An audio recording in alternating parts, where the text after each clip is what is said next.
beginning so it's not awkward or whatever. Right. Oh, of course.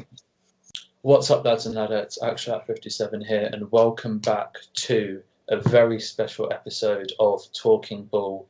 And I'm delighted to have John from the United Way with me today. John, how are you?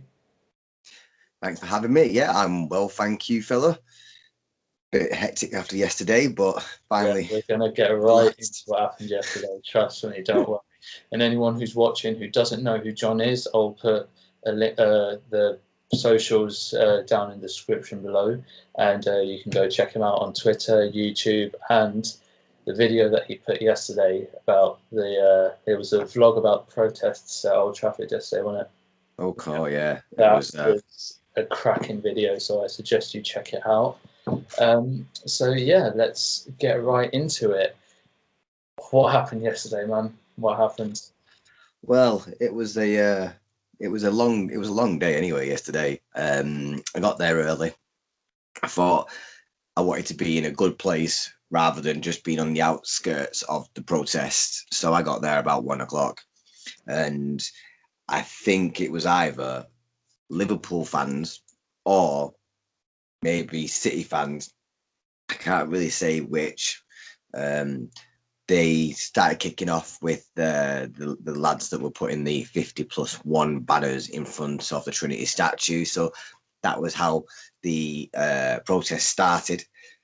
Then also some YouTubers got some abuse from protesters, and which was kind of funny with me in the background filming everything. I think it's myself, thank gosh they don't know I'm a YouTuber right now, or I might get some of this abuse. But after that, it kind of calmed down. We all got behind the message, which was Glazers out, wanting our club back and stuff. So it was good to see that being a part of actual history as well, because since I've known that the Premier League has never been stopped, a match has never been stopped by protested, and to say that it has been done, it should maybe make some alarm bells go off in the heads of the board members or the Glazers in the long run. Of course, we had some bad eggs that caused damage to Old Trafford itself. Went in, got on the pitch. I hadn't realised any of that had happened, even though I went early and got in to the protest area early. I was still on the outskirts in the end, because we all started moving towards the Munich tunnel, and they must have basically forced some way through, but because it was so many people there, as you've seen on the protest vlog, like people were on top of buildings, and also they got inside and went up top in the windows and stuff like that. It was absolutely hectic, and to be part of it, I was honoured in a sense, because the peaceful protesters, like myself and others that were there, it was something to be a part of. But as I say, there's always bad eggs, but the media paint it a big difference. They make it sound like there was only 1% of decent protesters, and all the rest of them were idiots that were just trying to be there for damaging purposes and just making a ruckus, which it wasn't true. Yeah, okay, that's going to happen. Like I said on BBC, but I don't think they actually reported that part that I said. It was like, I didn't condone anyone going into the stadium, damaging any property of the stadium. But I understand you can only have so much until you hit breaking point. And after 16 years of theft, 16 years of the Glazers' ownership that have had no care to us, it's damaged a lot of nerve endings in people. So when you're on your last nerve, you snap and you just don't give two shits, really. Pardon my language, but that's just the way that it went. And again, I don't condone the violence that happened, like the police officer got slashed in the eye because of a glass bottle or whatever. I don't condone that. And I don't say I say that I understand it, but I just don't think that it should have happened. But you do get the odd idiot, especially if they've had a drink, that their inhibitions are low and they don't thinking that maybe in normal factors they wouldn't talk like that or act like that, should I say, not talk. You don't talk a bottle into someone's face, clearly. But in that sense. You mentioned that you touched upon the bad eggs and the coverage from Sky Sports. You were right that they made it seem a lot worse than what it actually was. Because I remember I was watching the Arsenal game, and a friend of mine texted me. He was like, "Have you seen the game's been cancelled? There's protests and it's turned into rioting and all that sort of stuff." And then you see the pictures of flares being lit up and all this rubbish. The very first feeling I got was, I don't condone it.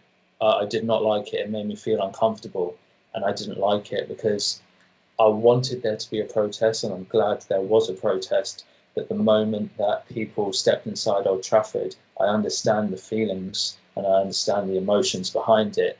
But that's when it turned from protests into rioting. But then when you look at more like further in and you actually do some research, you realise most people were actually just protesting. Most people weren't creating a scene. Most people weren't damaging property. Most people weren't, causing violence. So I think that Jamie Carragher and Gary Neville did a really good job on sort of nipping it in the bud and saying, hang on a minute, it wasn't actually that bad. The Glazers have taken out £2 billion in the last 16 years. And you've got idiots out there saying, yes, Man United have spent a lot of money, but that's what we've generated. The owners haven't put in anything out of their own pocket. So the frustration from United fans come from the fact that if we did have good owners, the facilities that we have, like Old Trafford, for example, it's left to rot. Like, it's not. Yeah. We're the best club in the world, and we don't even have the best stadium. And that's due to the owners, isn't it? Facilities as well, the training ground and everything. The owners are leeches and parasites in this club. And protests was necessary, and people can say that it has gone over the top. But I don't care. I don't care that it went over the top. And it didn't even go over the top. One or two people ruined it, and that's it. That's it.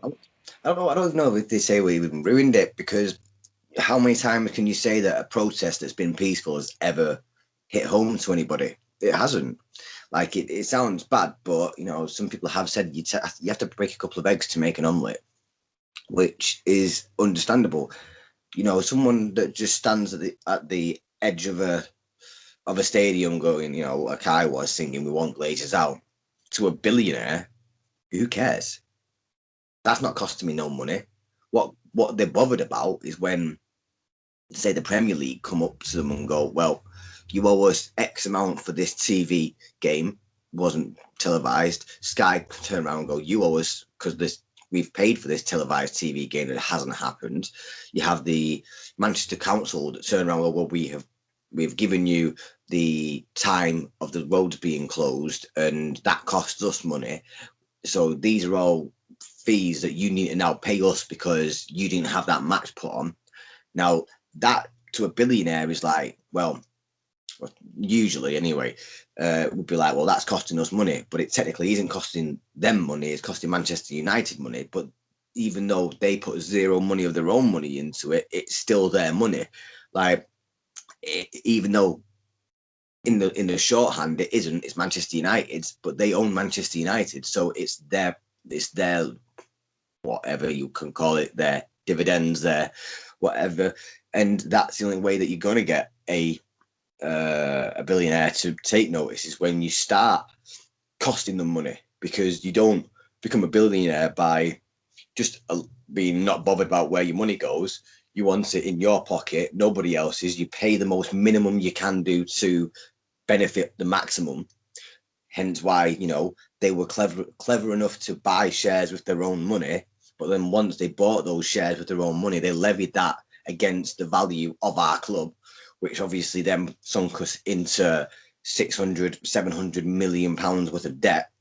And rather than paying off the debt, they did it like a credit card, and in your credit card, as long as you pay the minimum requirements, the credit card company will be happy to leave that debt where it is, charge you an extra interest, and leave it at that. And that's where obviously like £1 billion has been wasted from our money in the regards to paying back just the initial, not initial, sorry, but the interest rate rather than actually paying any of the debt off. And then you look at things like the Ronaldo deal. When we sold Ronaldo, we spent most of that money on a year's payment of interest to the debt, and then went and spent 20 million and got Obertan, Michael Owen, and Valencia. No, we didn't get Bebe. No, Valencia, Obertan, and Michael Owen. But the idea of that is just because you have one pair of legs being sold and you have 3 sets of legs coming in doesn't mean that you've replaced one player. Like, he was the best player in the world. He was the GOAT, you know. And look what he did with Real Madrid. He went and won them back to back, like Champions Leagues and stuff like that. And that doesn't come easy. That comes out of quality. And we lost quality. All right, sweet. Michael Owen put a ball in against City and won us a derby. Woo. Antonio Valencia again was an okay servant, but I think the fact that he had the number 7 shirt just highlighted the fall from grace. To be honest, last thing about Glazers before we get on to what's going on the pitch. Do you think they care that their reputation has been attacked? Because in my eyes, yes, you've mentioned about the damages yesterday and the fact that everyone knows that they run the club poorly. What needs to happen in order for them to sell? Because they don't care about their own reputation and they don't care about the money that they're taking out themselves from the club. So what needs to happen? It'll be the price of the share rate on the public stock market. That's the only thing that'll ever bother them. Like, you can't polish a turd, and that's what the Glazers are in the sense, is that turd that you can't polish, but you can step in it and hopefully think that you can get rid of it in the end. And by doing that is by dropping that share price, because even though we're worth X amount of billions to them, that's only because of what that share price says. Like, if their share price, plummets and it goes to 1 penny a share, they're worth absolutely nothing, really. And the way that happens is the reputation of the actual club needs to. Yeah. And in order for the share price to decrease of Manchester United, the reputation and the quality of the actual club needs to decrease as well. Mm-hmm. Because if United are performing well, obviously the share price will increase and the value of the club will be greater to the Glazers, and they'll never want to sell. The only and that's the issue. Is that, because let's be honest, the European Super League has been in the works for years. They've always wanted to adopt that American model and to transform European football into that American model for their own pockets. Now that has been slashed, I pray and I hope that maybe there's nothing in it for them now. It's the TV rights, isn't it? Like, it doesn't matter if you're a match-going fan. I was having this conversation with one of my mates. They don't care about me. They don't care about the people that can actually get to those games and fill a seat. They do not care about the 70,000 of the United fans, and then call it 6,000 away fans. Literally don't care. Like, they're going to make 70,000 times 10 for saying they've all gone and got food from the kiosk. That's 700,000. That's pittance for a day. Okay, for a week, a day's graft or whatever. They pay the wages. And then you think that there's 38 games, you're getting half of that in home matches, so you're not making that much. The money comes from everybody else. So people in Pakistan, people in China, people in America, people in Poland, people in Russia, you know, all these places that don't get an opportunity to go to Manchester United, they all go on, okay, not all of them, but most of them will go out and buy a TV package from whatever their person is, Sky, BT or whatever. And there's the money maker, because there's 600-700 million people that will go and spend £30, we'll say in English English pounds to do that. You know, so that's what 600 million. That's 6 billion. Obviously, that's not going to the Glazers, but that goes to the TV companies that pay then the slice of pie that they see. So that's one. And then you've got the ones that just go out and buy a kit. Like, you've got families that will go out and buy the missus a kit, himself a kit, his two daughters or his two sons, or, you know, his kids a kit. And that's like £200-300 a time when they're doing that. And you've got 500 million people doing that. That adds up. And that's where the hit has to come. They have to come in the TV thing. It doesn't matter about people who go to the stadium, because it's not even about the regulars. Like, even someone like myself, who I'm not a season ticket holder, I'm just a membership holder. So I'll spend £30 for a membership, and then I get to go to a game if I paid for the price of the ticket. And that price of the ticket is well more than if I was a season ticket holder and had the games all at once, you know, not at once, but you know what I mean, all paid at once. So I probably pay like £20-30 extra for a season for a one ticket than a season ticket holder would have paid. So they liked people who don't have a season ticket. Yeah. They like people who can't get to the club. You know, it's not about someone who's my age anymore or older, because we're not the targeted market. We're wanting younger fans to come in. But again, like Perez said about the Super League, like, oh, children are not interested in football. Well, that's because Champions League used to be on ITV. Yeah. FA Cup was on BBC. You know, so these competitions were seen by the millions. When I was a child, I got to watch some magic happen. That's why I loved the FA Cup. Champions League was special to us because we got to see it. Now you're expecting a 16-year-old to be able to afford £35-40 to go and watch a game. That's not happening. Like, years ago, when it was a tenner or something, you could do that. You know, a couple of your mates all get a tenner each and go to the game. You know, you'd probably get one of your parents to go and drop you off at the stadium, come pick you up, and that's that. You don't have that anymore. It's a big break from what football used to be. Exactly. It takes away from the spectacle as well, actually. The fact that you need to pay for, you know, BT, Amazon, Sky, you need to pay all these people to be able to watch the game. I remember the first two times I cried at a Man United game. I think it was the Carling Cup final 2007. We lost to Chelsea 1-0. Drogba scored, and I think that was on free-to-air TV. And I remember watching with my dad the 2009 final, Champions League final against Barca on ITV. And those memories, even though they're bad games and bad memories for me, they're still memories that you treasure. Was that the one where Messi out-jumped Rio? Yeah, that was Oh, that was the one we dominated. I think I cried as well, and I looked at that. How this big? That big? How did he get over Rio, man? Like, I love Edwin van der Sar, but he got beat at his near post for the Eto'o goal, and I was thinking, what are you doing, Edwin? But again, those memories, like, unless you have Sky or BT now, you can't have those memories. You can't sit down with your family in the living room and watch football together. You're being priced out of it.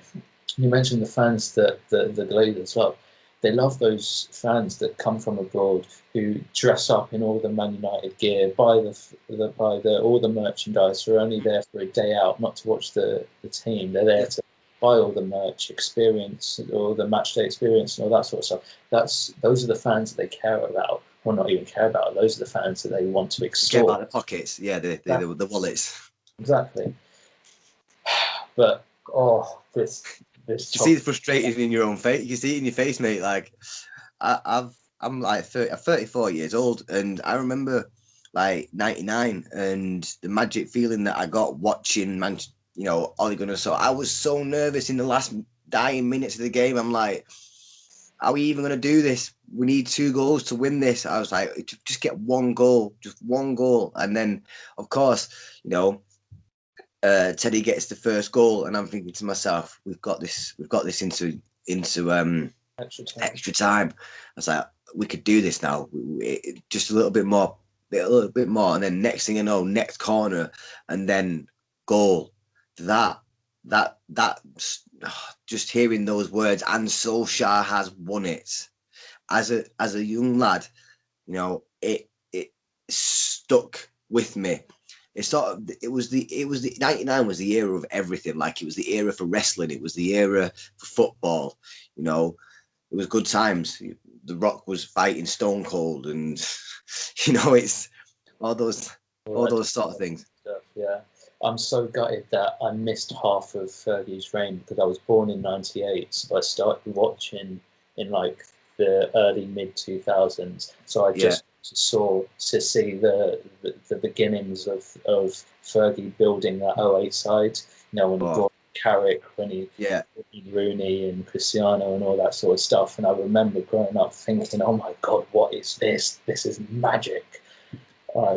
To be fair, it was probably a good time to watch them. To be fair, like, even though like there was not a bad time really under Fergie's reign, but like I was the same when they had Pallister and Bruce as the back line, and that's mad to think that I could remember back that far. Mark Hughes, it was Brian Robson. It was a great time, and with how Fergie, made himself like a general with that club, it didn't matter how long it took. It was the goal. Definitely, 1,000,000%. And I love every second of what he did for us. It was a shame that he left in 2012-13 season. That I was devastated, and obviously then when he had his brain aneurysm, like, I rang my dad and I was in tears. I'm like, Dad, even though I've never met the man, it feels like my uncle has been admitted into hospital. It was something really, like, I was worried that he wasn't going to come out, and obviously this is what football does to you as a person, as a child, going into an adult. Like, this is a person. Sorry about that. Sounded like someone was falling off a skateboard in front of my house. Well, that's it. This is the thing with it. Yeah, it's like those feelings don't come from buying a Sky package. That all came from free TV. Well, I say free TV. BBC was paid for that, but ITV and stuff like that. That's been taken away from big business because of big business now. We heard Carragher and Gary Neville on Sky, condoning what the fans have done because of the not allowing the Glazers to get away with what they've done. That they're only saying that because they're a part of something that's been a lot bigger and they're employed by Sky. It's things like Sky that's ruined it, and we were almost this close to being bought by Rupert Murdoch. And B, wasn't it? Yeah, B Sky B, and the Labour Party stopped us from being bought by them because they thought that we would then have a monopoly over the TV viewing rights. But they then allowed the Glazers to come in and put us into we call it into debt, but it's like basically pawning us in. Yeah, like they've gone and got us and gone, right, I'm going to cash G's now. How much can I get for this? Well, we can give you 400 million, but what we want back is at least 2 billion. 38 payments. Yeah, we'll just pay the interest off. They paid what they paid. They paid like £1.5 to £2 billion back, and we're still like 500-600 million in debt. Yes, there's been like a movement of 100 million. Like, what's that like? And that's only been because they've had a few good years of of credit that they've got away with that. And all the rest, like again, we'll talk about a Super League. That's probably what it was all gambled on, because again, they were talking about the Super League well into like Fergie's reign. And it was in one of his books. So I read one of his. I think it was Leading, or maybe it might have been his autobiography. I read it, and he's spoken about how there was this talk about a 39th game, wasn't there, to be played in like Dubai or whatever. So this has been in the works for a long time. These American owners have wanted to adopt aspects of American sports. And a couple of months ago, I wrote a master's thesis about the finances in football and where it's going to go. And I said that eventually, I did like the forecasting data and analysis based on the annual reports for the last couple of decades. And I thought that this unsustainability meant that we'll need to adopt American like mannerisms in terms of salary caps and wage caps. I never thought that they'd want to disregard, the whole thing of meritocracy, which is what this sport in this country and in Europe has been built on. Anyway, the more we talk about this, the more irritated I'm going to get. So let's move on and talk. See it on your face. Woo sad moment. It's just one of those like rub your ears and just like it's not true. Like get the little red slippers on and take me back home. Take me back to Dallas, Kansas, not Dallas. Right. No, or whatever. Anyway, you mentioned earlier on about Stam and Pallister and Bruce. In recent in the last week or so, we've had talks about the Premier League Hall of Fame. And that's another Americanized moment, but carry on. Is it just me, or do Man United players get overlooked? Whenever people have the discussion of the greatest centre-back, the greatest left-back, the greatest whatever, Man United players always get overlooked. I can think of only 3 players that people generally say, yeah, he's in it. Schmeichel, Ferdinand, and Cristiano. Everyone says, like, when you look at, when people say, oh, who's the greatest right back, they're like, oh, it's not Gary Neville, it's Zabaleta or Ivanovic or Walker. And I'm like, okay, fine. Who's the greatest left back? It's not Patrice Evra or Dennis Irwin, it's Ashley Cole. Who's next to Rio? It's not Stam, Pallister, Bruce. It's fucking or Vidic. It's fucking Terry or Company or Carvalho. And it just makes it like literally. Okay, let's go through the whole thing. It's not Keane, it's Vieira. It's not Scott, it's Gerrard or Lampard. It's not Giggs, it's fucking Mane. It's not Rooney, or Rude. It's Henry, Shearer, Aguero. I'm like, all right. If all these players from other clubs are better than what we had, then why the fuck did we win 13 Premier League titles? Why have we dominated? If our players weren't as good as others, why were we the ones to dominate the Premier League? I'd say exactly why it is. It's because we ruined so many people's childhood. It was unreal. So they can't go and vote for these guys that ruin their happiness. Like there's no way. This is why Shearer and Henry got in there. What has Henry really done that Andy Cole hadn't done? Like Andy Cole has scored more goals than Henry and got more titles. Won a Champions League medal. You can't take that away from him. But okay, it's the Premier League Hall of Fame. So Americanized anyway. Like who the hell has a Hall of Fame unless you're actually in America? But it is what it is. We've now got one, and I mean, the man who's won more titles than anyone else, he didn't even get nominated. I know it's because of the politics of what happened to Ryan Giggs in recent weeks with his with what's going on there. Yeah, like they should have had the decency to at least nominate him. Of course, until he's properly charged. Like, there's no proof of. There's only as much proof as whatever. Like it's all allegations until they've gone to court and there's been a sentence or what have you. But that's the point. Like then, John Terry, racially abused Anton Ferdinand? But that's cool. We won't mention that. Or people like Rio that's been a defender in most decorated English team going. We won't talk about him being in the Hall of Fame. He's the greatest centre back this country's ever produced.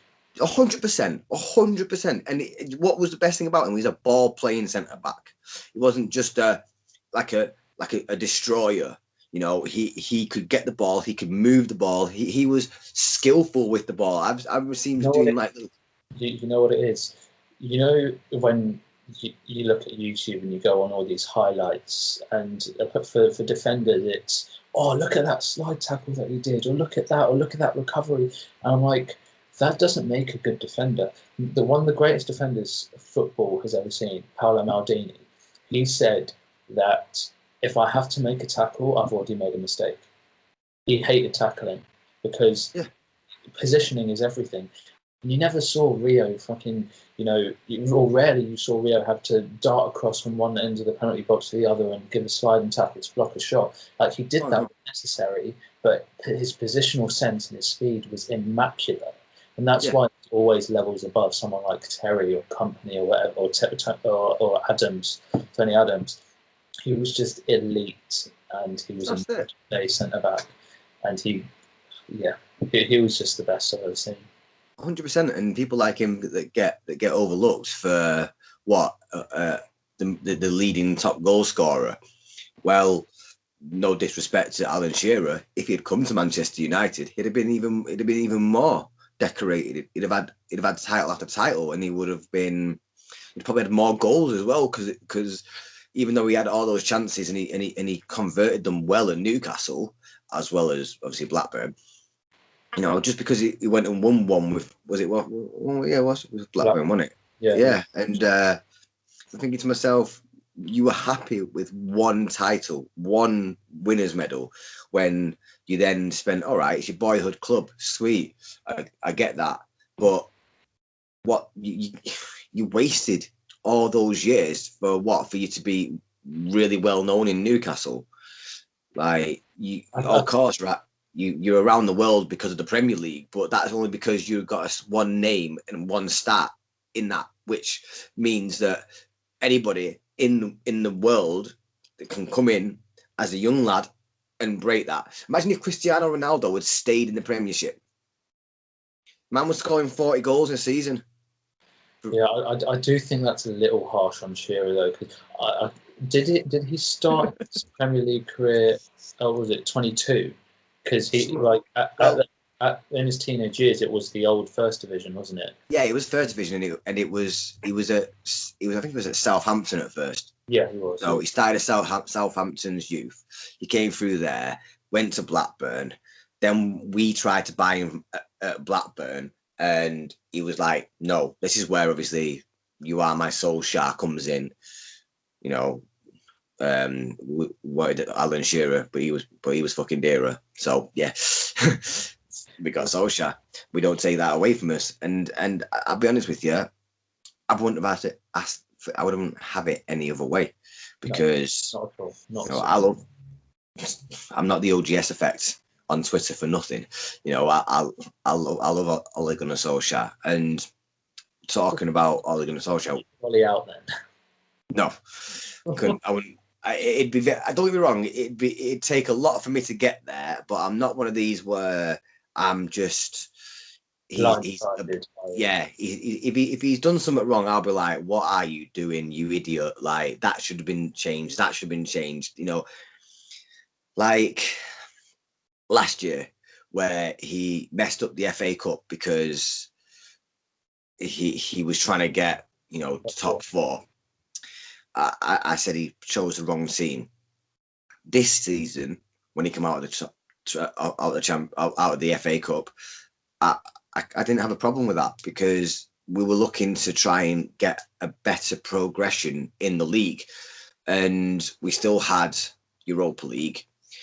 I was more annoyed of him in the Champions League, to be honest with you, where we only needed one draw to get through to the next round of the Champions League. But then again, would we have got so far in the Champions League like we have done in the Europa League with the players that we didn't get in the summer? because honestly, he didn't get backed properly, by buying Palistri, Ahmad. Yeah. So I think we've got into that situation where I feel that with Ollie, and not getting Shearer, that's where it's a frustration, because if Shearer came, he'd have been iconic with the amount of goals he would have scored. It'd have been sort of like a Van Nistelrooy, but for a longer period of time. Yeah, maybe. But we didn't get that opportunity. Like, obviously, I said I was born in '98, and I started watching in the early 2000s, mid 2000s. There's only ever been two strikers I've feared coming up against. Like, I know we've had the best defence in Premier League history. We've had the best defenders, the best midfield. We've been the best in the Premier League. Two strikers, Thierry Henry and Didier Drogba. Those were the only two that I was like, oh, for fuck's sake, we have to deal with them. Not Harry Kane, not Aguero, not Van Persie, none of them. Drogba and Henry terrified me growing up. Definitely, I'll agree with them. And I would say Van Persie as well, when he was not injured. Obviously, he was injured quite a bit when it comes to things. I love Van Persie, and he's a cult hero and a legend for winning number 20. And I know this might be a bit controversial, but I think he had like 2 or 3 good seasons in his career. He was so injury prone, people forget that. Yeah, that's very true. He was very injury prone, but when he came in, he was kind of when he did come in and did those bits, he was clinical. Like, he reminded me of a Van Nistelrooy, and I remember being a young lad, and I was like, I want him on our team. Like, there's players that I wanted badly was Schweinsteiger, which we got, but well too late. Same with Van Persie, got him well too late. And Lukaku, which we got Lukaku at the right time, but under the wrong manager. Like, I don't feel that got him at the wrong time, and I think with Lukaku, it was a stylistic clash. I think if you see the way that United play under Ole Gunnar Solskjaer, I think he wants someone who's a little bit more active outside of the box as well, who can make those runs behind, who can hold the ball up, who can bring others into play. Lukaku was elite within the width of the box, but outside of that, he left much to be desired. And you see now, for example, like under Ole, we don't hoard possession like Manchester City, where we create chance after chance after chance. Our average sort of possession is about 50 to 55% in most games. So that means for about 45 minutes, Lukaku's not really contributing much. That's very true. No, you are right with that. Actually, it's a difficult one. I just thought with how well did he score goals at Everton, and also I think he scored a hat trick on Sir Alex Ferguson's final game when we drew 5-5. Yeah, 5-5 against West Brom, and he scored a hat trick. And I thought to myself, that's an immense player. And I'm hearing that he's actually linked to coming back to the Premier League and coming under Chelsea, but I'm not 100% sure that's true. I don't know if he would leave a Scudetto winning team to go to a team that didn't want you in the first place. But that was just what I heard on the old grapevine of football. Yeah. No, Lukaku was a brilliant player. Have you seen that clip where it's like, I think it was a testimonial match, and Fergie was in charge, and he went to Rio, and he said, he was talking about Lukaku, and he said only 2 players have ever scored a hat-trick against Ferdinand, Lukaku and R9 Ronaldo. Yeah. That's just crazy. That's it. That's what I thought to myself, like, you've got to be good to do something like that. You have to be. You can't just be, all right, there is an element of luck. There is an element of luck because you have to be in the right place at the right time, at that right moment, and it work out for you. But to actually be clinical enough to put the ball in the back of the net, and Schweinsteiger, for me, was just that militant sort of midfielder that I saw in World Cups, thinking to myself, he is an immense player. Like, we need a Schweinsteiger. And I feel that we got rid of him a little bit too early because of the way that Jose Mourinho treated him. I still think that he could have done a good job. He could have been the captain, because the issue again was leadership that we lacked. There's no one better than the World Cup winning captain. So Yeah. that did annoy me a bit. How old was Carrick when he retired? 36. 36, and he probably would have gone to 40 if it wasn't for that heart murmur thing that he had. Exactly. And Schweinsteiger, when Jose came in, he was what, 32, 31, 32? Something like that, 32, 33, the latest, I think. Exactly. Footballers are not like back in my day. Back in my day, it was 30 years old and you were coming up to, you were basically about to retire. Now you can, they're that well drilled and well, 30 is your prime nowadays. 30. Yeah. Especially 28 to 30, you're getting into that stage of maturity for just even in life. Like, I was a knob before I was about 28, 29. And then I finally got to like this age thinking to myself, wow, another one of my lifetimes, and I'm an old man. So I better actually think differently about myself. And that's the same, I think, in football as well. Like, I have this conversation a lot about the players that we have right now. With what Ollie's doing with a 19-year-old Greenwood, a 23-year-old Rashford. Brilliant. Yeah.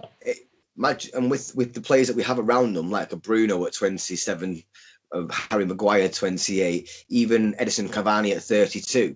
Like, granted, I would have loved to have Edison earlier, but that's life. But we brought in Zlatan at 36, and he still did bits then. So you imagine Greenwood for the next 2 seasons learning off Edison, the movement that he'll pick up. And then we were meant to be linked with Ronaldo coming back because he's not having a good time at Juventus. Well, they may not even qualify for the Champions League, Juventus. I think they're in the battle for top 4. I've not checked. I'm not really bothered to look. I think they're like 3rd or 4th. I think there are 3 teams level on 69 points. So Juventus might not even qualify. Could you imagine that? And how Borussia Dortmund come in? Dortmund in their top 4 because they were looking to try. I think they're like 2 points behind Frankfurt. Frankfurt are in 4th, and so you look at that. There's going to be players that won't want to. This is why I always said getting a decent team fixed for Man United has been an issue because there's no Champions League football. The only way you're going to bring the best players in is by offering them the best football competition in football, which is the Champions League. Is it not the ESL?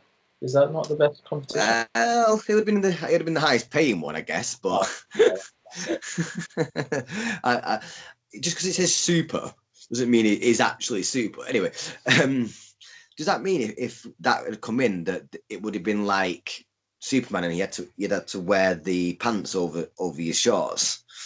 Like, it's underwear. Waved a bag of kryptonite around. Oh, true. Then again, like kryptonite for like certain teams is the Champions League. I won't say anyone like Man United, but that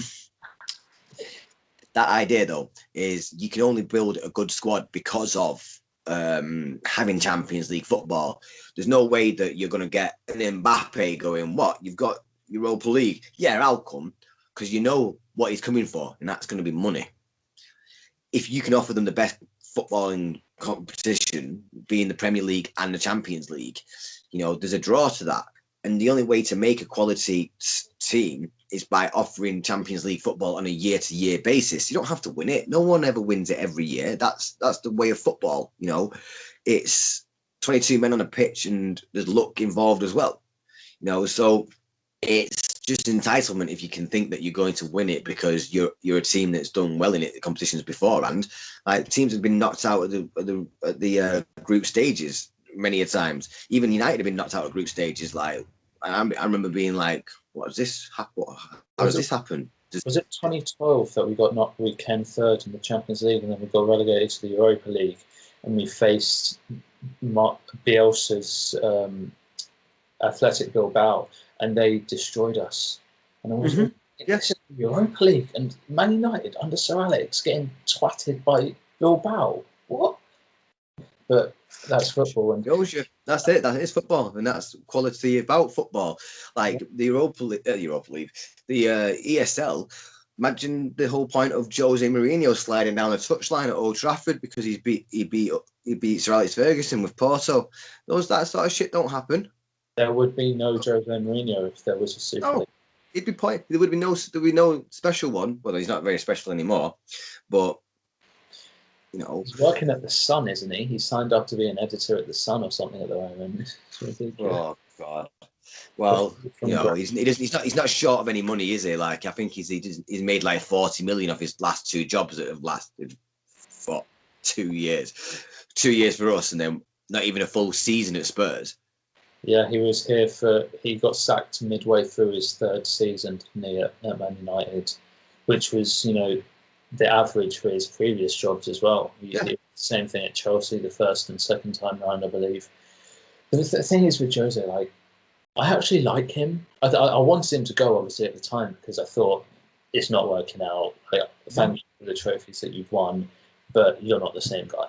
And you're slowly destroying our club. It was evident. Yeah. But I don't know, there's something about him. I just like him. It's his arrogance. His knowing that he is good at, he was good at what he did, that brings some sort of swagger to your supporting who's around you. But then you have to have them like invested in what you're selling, basically.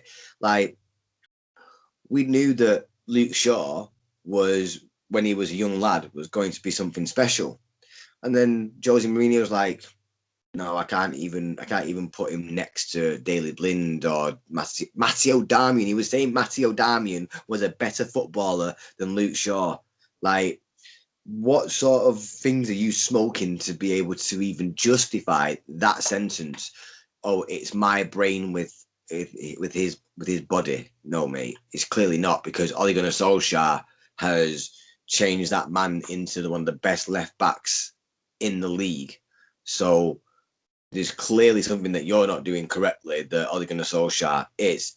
And Ole Gunnar Solskjaer is not the special one. He's not even the chosen one. He was the temporary one, should we call him?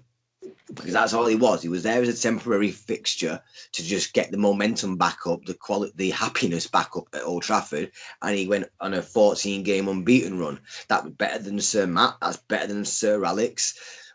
The fact that Moyes, Van Gaal, and Jose only ever between them won a game more than 5 goals twice between 3 managers in 7 seasons. I think it was 300 and something games, and we scored 5 goals or more twice. And in 144 under Solskjaer, we've done it 9 times? Something like that, between 7 and 9 times, 100%. And that shows you the progression and the style of management.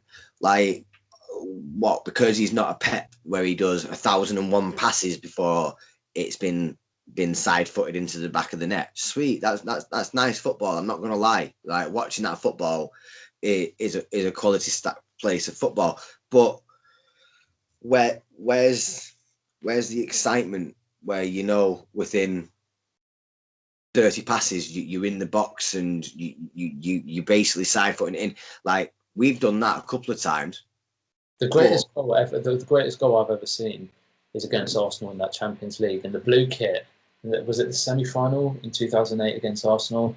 Was it Ji-sung Park, Rooney, Ronaldo, from one end of the pitch to the other in 9 seconds? Yeah, it was just, it's like an Olympic sprint, bro. It was just like Park Jae-sung out to Rooney, boom, and then pass it to Ronaldo back in the net. It's that sort of, for me, for the 99 season where Giggs got the ball, ran at the Arsenal defence, and you can just hear Lee Dixon and Martin Keown both look at each other and be like, you tackle him. No, you tackle him. I don't want to tackle him. You tackle him. And next thing you know, he's against Seaman, and he's just gone boom right across his face, and he's like, with his ponytail. Between his ponytail and his moustache, he was too top heavy. And we proved that because Ronaldinho did it to him in the World Cup. And I remember getting in trouble. Because something like that, yeah, because I was still in school, and me and a few of the lads decided that we weren't going to go to one of the classes, and we were just going to go and sit in the year area and watch the game there. And we went into the lesson after the game had finished, and he went, "Oh, you're in detention now, John." And I just looked at him and was like, "Oh, come on, sir. It was a World Cup. I was watching the game. I was not doing anything." He went, "Well, if you turned up, we'd watch the game anyway." I was like, "Oh, fuck." And then I had to explain to my dad why I got another detention because I wanted to watch football. Oh, I got a beating, man. And that doesn't happen in 2021. You can't get beaten by your parents because it's child abuse. But I got absolutely thrashed. I couldn't sit down for a week. Never did that again. I think, granted, I was out of school the year after, but still, I still didn't mess up like that. Yeah. I think the 2002 World Cup was the first. I remember just finding a VCR of that World Cup. And I think that was the very first bit of football I've ever watched in my life. It was that goal from Ronaldinho against Seaman. I know it was against England, but that was the first time I watched anything to do with football. And then I got into it because Real Madrid TV was actually free to view at that time. So I think like watching Guti and Figo and Zidane and R9 and all them lot. It was a good team to watch. The Galactico season because you'd have had Beckham over there as well. Definitely. So round about them. Yeah, potentially. Yeah, maybe. I think something like that. Where it was because that's when they were all there. Roberto Carlos, Figo, Beckham, R9. Just to think that actually Beckham had played with all these players, like played with Solskjaer, played with Keane, played with, Rio, then gone up to play with, R9, to play with Zidane, to play with Roberto Carlos, to then go to AC Milan and play with Ronaldinho, Pirlo, and then go to PSG and play with, I think Edison Cavani might have been there, and everybody like Thiago Motta at the time as well. Yeah, Marquinhos, Thiago Silva, maybe. Brilliant players. Imagine his wardrobe where he goes, when they swap the shirts and stuff and get the shirts, signed shirts from all of them, they'd be worth millions on their own. Exactly, mate. Exactly. Earlier on, we spoke about Ole and how he sort of changed this team. Forget all the hate that gets thrown his way. He has transformed the squad. He's transformed the squad, and people can say, "Oh, Ole should be doing better." Like these idiots who are saying, "Oh, Ole should be doing better than second. Ole should be, doing better than what he's done." And you can think, yes, okay, there has been individual games where you're pulling your hair out and that you hate. Istanbul, for example, PSG, countless other games, Leicester, Chelsea in the Cup, Sevilla in the Europa League semi-final. But if people think that we should be doing better, why do they think that we should be doing better? Because of the squad we've got. Well, who built this squad? Oh, let me guess, the fucking manager that we've got. Most of these players were under Jose Mourinho. David De Gea, Victor Lindelof, Luke Shaw, Paul Pogba, Rashford, Greenwood was coming through. Mourinho wouldn't have given him, any opportunities. No. Martial, like all these players, most of our first 11 was there under Jose. Yeah, we weren't playing like this. This is the first time we've got back-to-back Champions League finishes. Well, fingers crossed we get Champions League finish. I know we only have 3 points. That must be in the bag already. But this is the first time we've done it since Sir Alex. So you're like, okay, well, why are we better now than we were back then? Good recruitment. Whatever you think of Harry Maguire, he's improved our defence. Whatever you think of Aaron Wan-Bissaka, he's improved our defence. So recruitment has been good in recent years, and the squad has been improving. So at the very least, he deserves credit for that. Definitely. Well, his man management helps. Like, this is where I saw someone on Twitter say it, where they were saying like Sir Alex Ferguson wasn't a tactical manager. I was thinking to myself, you must be smoking something, because that's not true. He was a very tactical manager, but then sometimes you look at it and goes, he didn't use any tactics. What he did say was, "You're better than these. Go out and beat them." And that's fair. Like, he wouldn't sit there for days on end, like going, well, we're going to do it this way, we're going to do it that way. He just turns around and would probably speak to one of his senior players and go, what would you think we should do? And then he'll like maybe to Cantona, and they'll be like, well, I think this person should sit on a player. And he goes, right. So on the day of the game, he'll be like to Roy Keane, right, make sure you keep an eye on this guy. Don't move. I want you to be able to smell his farts. That sort of closeness, and that's not a tactical a way of playing the game, but it was the man management that made these guys think they were untouchable. Like the Liverpool final when they had or semi-final when they had the white suits on, and he's like, "Have you seen these idiots? They think they fucking won it. They're looking like rock stars in the white suits. Show them what it's about." And they did. They showed him what it was about. I don't think he sat there for hours on end going, well, you need to do this and you need to do that. Like, you used to look at Pep, where Pep will do this. He'll sit there for hours and change this around, change that around. And then by the end of it, he's messed himself up because he's got too technical with everything and forgot his own ways, sort of thing. Okay. Rather than empowering your team and going, you are better than these, you better do this. And I think that Ole Gunnar Solskjaer has been taught that very well from Sir Alex Ferguson. And you can definitely see that in our squad now. Like you said, when you've got Bailly, you've got Lindelof, you've got, I would say De Gea, but he's been going worse and worse for like a couple of seasons. But yeah, him as well. Martial, Luke Shaw, all these players that had been in when you had Jose in and even Van Gaal.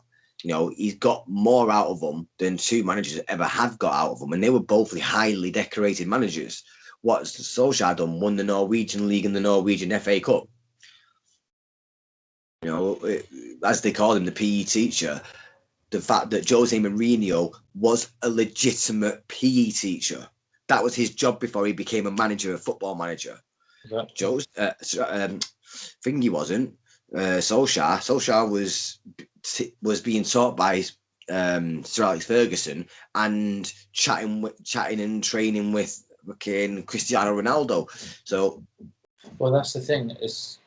apologies. As soon as when Ole Gunnar Solskjaer retired, he became the first team attacking coach at Man United for a couple of years. Mm-hmm. When we had Ronaldo and Tevez, and all three of them have come on record and said, "Oh, by the way, Ole Gunnar Solskjaer was the one that helped me, with this movement or helped me improve the player I am." And then you've got these people on Twitter who are saying, "Oh, Ole Gunnar Solskjaer doesn't improve players; he just counters." And you're like, it's just vibes. It's just vibes. Just individual brilliance. No tactics, just vibes. Mate, these vibes are banging.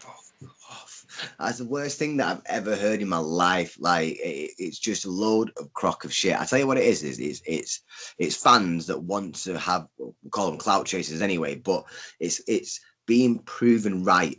Like, they'll be that negative that if it did fall apart, they could go, I told you should have listened to me back in the first place. We were saying this was going to happen. You didn't listen to me.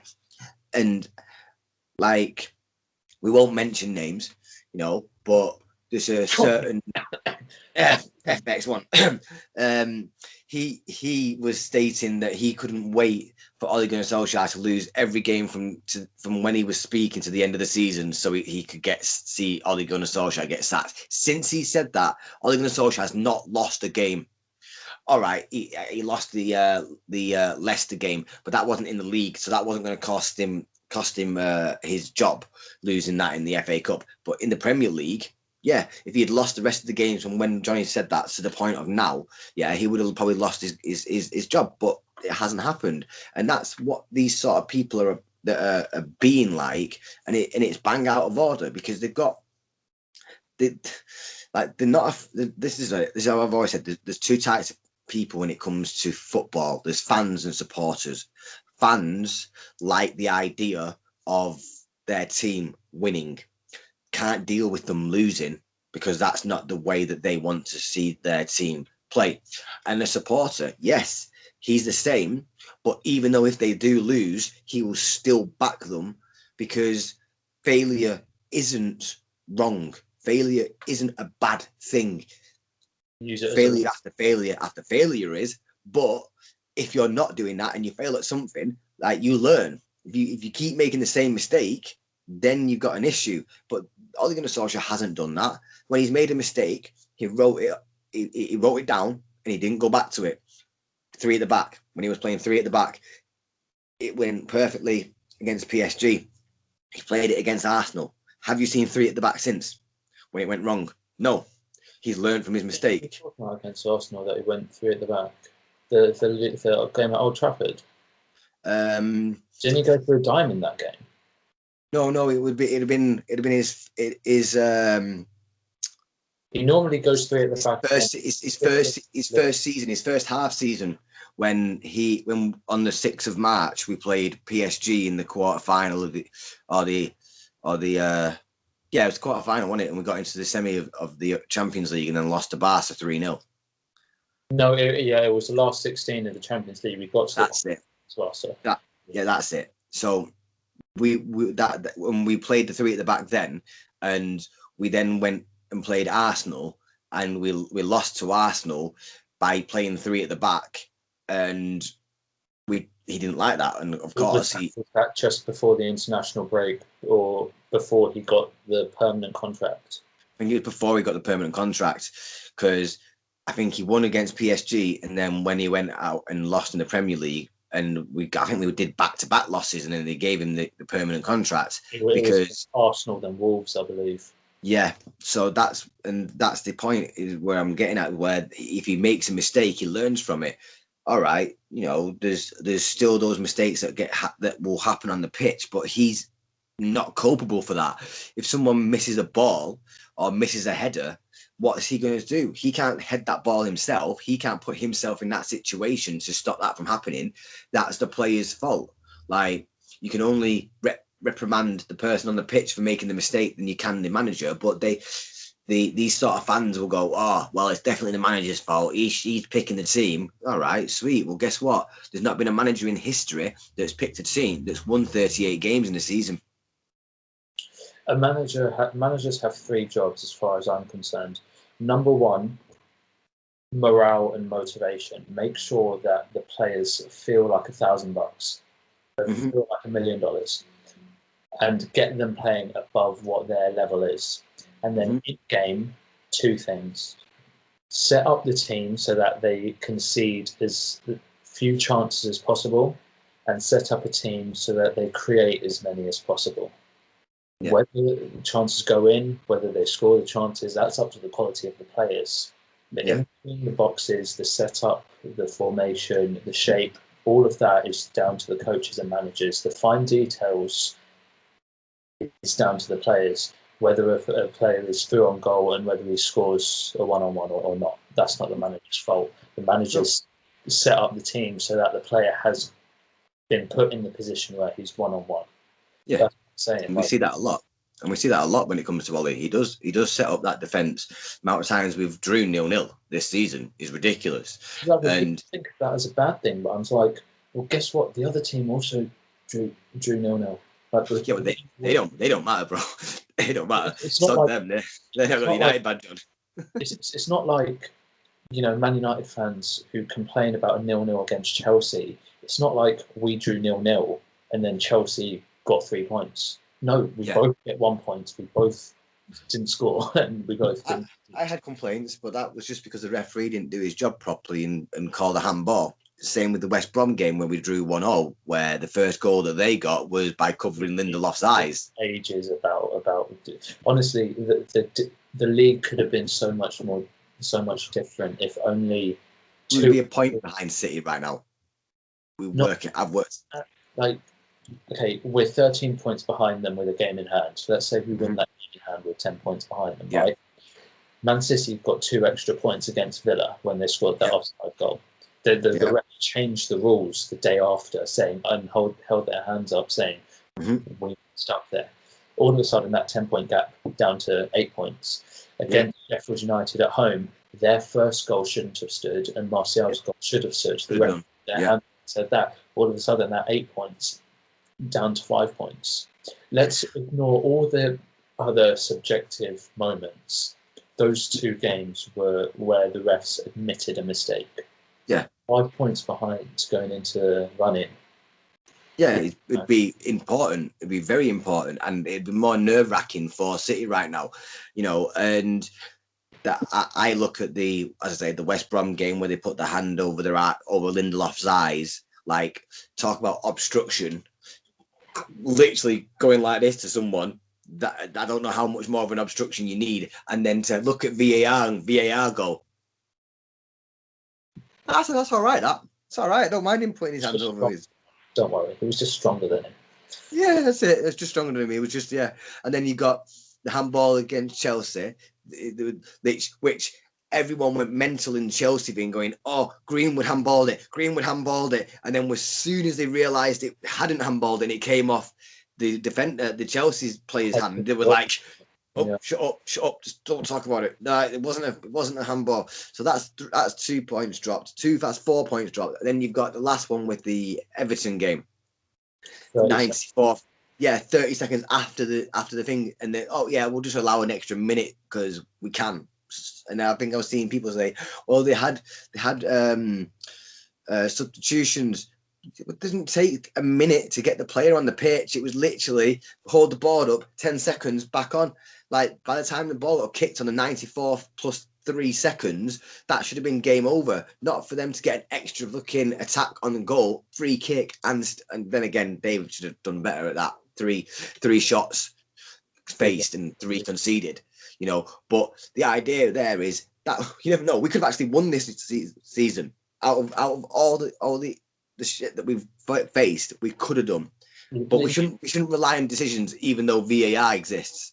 Like, this isn't the 1990s where the referee's decision stands. People can actually look at the decision that's being said, and if it's going to VAR, it should be overturned. I don't care what they say, because if you're going to VAR and you have to go and say to the referee, go and look at it again, they're only telling you to go and look at it because you've made an obvious mistake. Exactly. Anyway, I'll literally start pulling my hair out on that. Seriously, Will. We can talk about unjust decisions all day, but I think we'll leave the episode here. We've gone for, about an hour and 10. Thank you so much, John, for coming on Talking Ball. It was an absolute pleasure talking to you. Again, guys, leave his links down in the description below, and I'll see you next time. Peace.